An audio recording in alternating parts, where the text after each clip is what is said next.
Assalamualaikum warahmatullahi wabarakatuh. Apa kabar anak-anak? Bertemu kembali bersama Bu Toipa. Kita akan belajar tematik kelas 3, tema 3 benda di sekitarku. Dan sub tema 1. Kelanjutan minggu yang lalu. Aneka benda di sekitarku. Baik anak-anak, kita akan belajar bahasa Indonesia tentang masalah benda-benda di sekitar rumahmu.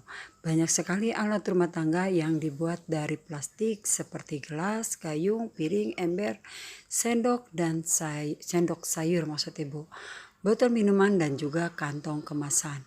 Plastik merupakan bahan yang murah dan tahan lama. Tapi plastik bersifat tidak tembus air. Juga mudah dibentuk dan ringan. Hal inilah yang membuat plastik menimbulkan masalah besar bagi kehidupan manusia. Apa sih masalahnya? Plastik sangat sulit diurai secara alami. Ya, kita perhatikan slide berikutnya. Baik anak-anak, perhatikan buku kalian halaman 29. Terdapat tabel waktu yang diperlukan untuk terurainya secara alami suatu benda. Perhatikan nama benda dan waktu yang diperlukannya. Nomor 1 sampai dengan nomor 5. Oke, kita masih bisa tolerir ya. Paling lama 5 tahun yaitu puntung rokok yang dipandangnya sepele. Tisu toilet masih sangat cepat. Kemudian lihat urutannya, mulai dari benang, kantong plastik 10-20 tahun itu pernah kalian sering membeli barang-barang menggunakan kantong plastik. Selanjutnya sol sepatu, segala macam. Di sini ada plastik bungkus deterjen, mat bungkus sabun 50-80 tahun. Ibu bacanya lebih singkat, kalian bisa baca sendiri. Kemudian kaleng minuman.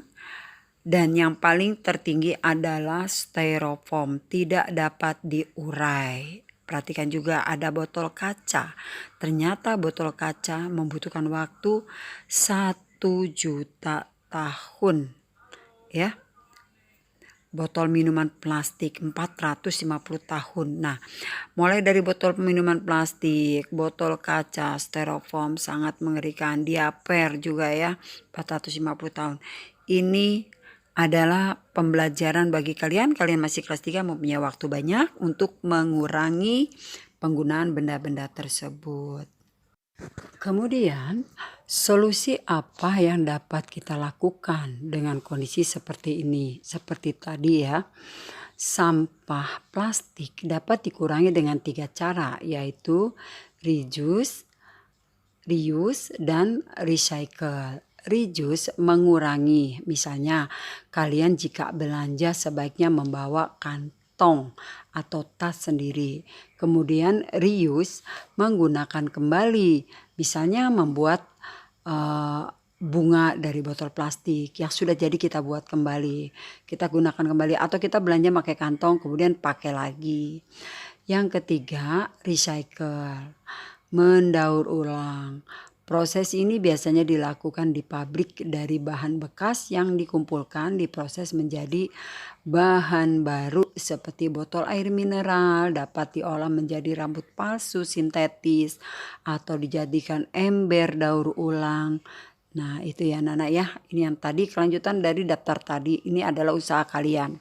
Kemudian perhatikan jika kalian di mana tempat melihat ada lambang tanda panah yang berputar, ya, membuat seperti lingkaran, seperti segitiga, itu artinya lambang reduce, reuse, dan recycle. Ya, ini harus diperhatikan benar-benar untuk kehidupan kelanggengan makhluk hidup di bumi. Selain benda dari kayu, kertas, dan plastik terbuat dari apakah benda di sekitarmu? Benda dari plastik, kertas, dan kayu sudah kita pelajari sebelumnya. Sekarang benda lain selain benda tersebut. Betul, benda terbuat dari logam, kaca, dan karet yang akan kita pelajari kali ini. Bagaimana sifat dan kegunaannya? Baik anak-anak, selanjutnya kita mengenal benda terbuat dari kaca. Contohnya seperti pada gambar, benda-benda tersebut memiliki sifat kedap air, tahan panas, mudah dibentuk jika dipanaskan, kuat dan tembus cahaya. Ya. Selanjutnya yang berikutnya adalah benda terbuat dari logam. Seperti pada gambar, memiliki sifat kuat, keras, mudah dibentuk, tidak menyerap air, tidak mudah terbakar, dan penghantar panas yang baik.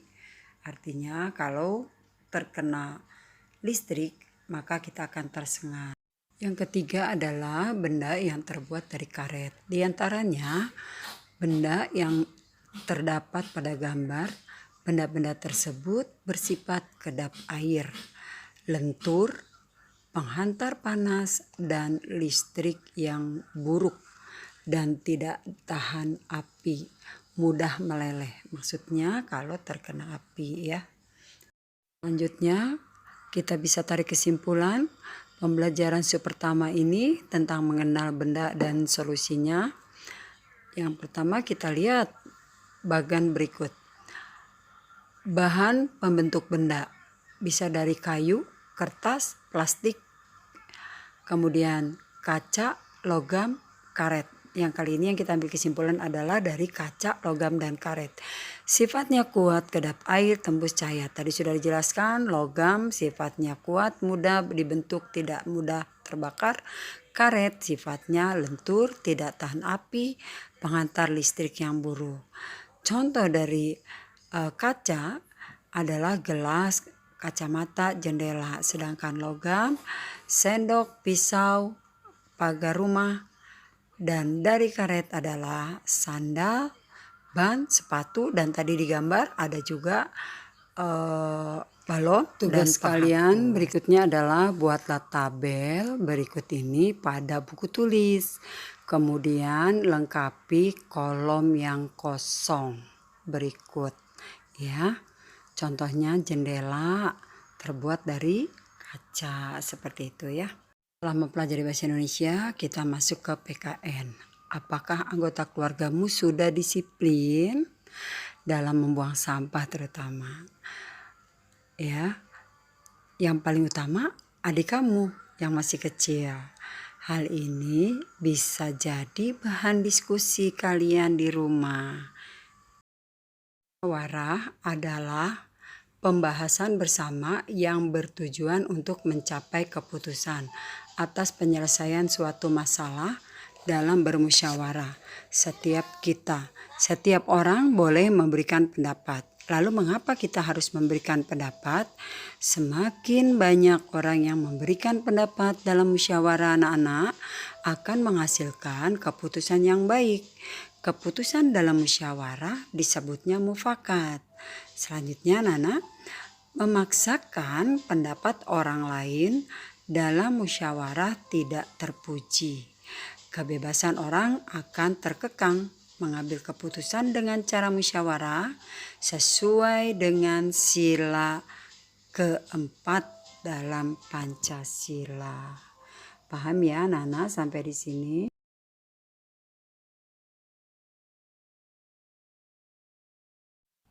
Musyawarah sesuai dengan sila keempat tadi sudah kita jelaskan, yang berbunyi kerakyatan yang dipimpin oleh hikmat kebijaksanaan dalam permusyawaratan perwakilan yang dilambangkan dengan kepala banteng. Perhatikan gambarnya. Tetapi jika dalam musyawarah menemukan jalan buntu, artinya tidak ada penyelesaian, keputusan bersama dapat dilakukan dengan cara pengambilan suara terbanyak. Biasa disebutnya voting. Kemudian apa sih Bu manfaatnya musyawarah? Nah, manfaatnya musyawarah melatih kita untuk berani menyatakan pendapat. Yang kedua, menyelesaikan masalah yang ada dengan baik. Yang ketiga, mengambil keputusan yang adil dan bijaksana. Menciptakan rasa kebersamaan dan tanggung jawab. Selanjutnya materi matematika. Anak-anak, Kamu ingat kalian punya penggaris sentimeter. cm tulisannya berarti sentimeter. Dan ada juga penggaris yang lebih panjang dengan satuan m atau meter. Perhatikan tangga satuan panjang atau tangga konversi di bawah ini. Tangga ini dapat membantu kalian mengerjakan soal konversi satuan panjang. Akan lebih baik lagi kalau kalian hafal. Perhatikan penjelasannya. 1 meter sama dengan 100 cm. 1 cm sama dengan 10 meter. Ya, cara menggunakannya bagaimana? Jika konversi panjangnya dari bawah naik ke atas berarti dikalikan 10. Jika satuan panjang konversinya dari atas turun ke bawah maka akan dibagi 10. Kalian juga harus hafal singkatan dari km, kilometer, hm, hektometer, dam, dekameter, m, meter, dm, desimeter, cm, sentimeter, dan mm. Perhatikan contoh berikut. 20 cm sentimeter sama dengan berapa meter? Cara menghitungnya adalah 20 dikali 100. Dari mana 100-nya? Karena naik 2 tangga. Kemudian 20 dikali 100 hasilnya 2000.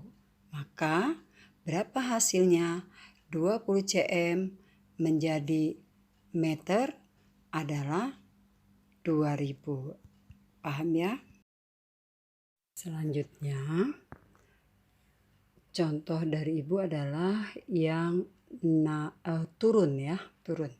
1000 desimeter sama dengan milimeter. Akan turun 2 tangga. Itu artinya 1000 dibagi 100. Dari mana 100-nya? Sama seperti yang tadi. Dia turun 2 anak tangga. Berapa hasilnya? Hasilnya 10. Jadi 1000 desimeter sama dengan 10 milimeter. Baik anak-anak, sampai di sini dulu pelajaran hari ini. Wassalamualaikum warahmatullahi wabarakatuh. Terima kasih kepada anak-anak. Sampai bertemu di materi selanjutnya.